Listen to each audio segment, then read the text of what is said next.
In this tutorial, we will see that how can link EA account on Steam in just few steps. So let's dive right in. For the first step, after opening up your browser, you have to open ea.com. After opening this URL, at this header, you will see this profile picture. Click on that, and here you will see this sign in button. Click on this sign in to sign in your account. If you have not account here, you can simply create one. Click on that sign in and you will be logged in. After logging in, again click on that profile picture that's showing at the header and open account settings from here. After opening it, you will be on this about me.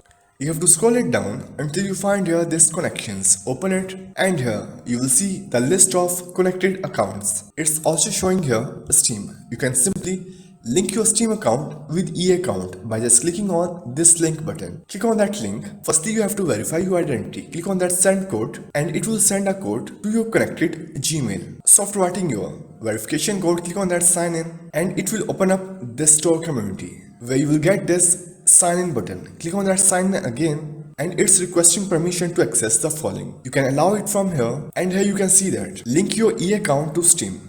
Click on that link accounts and now you can see here our Steam account is linked with our EA account. So that's how you can link EA account to Steam in just few easy steps.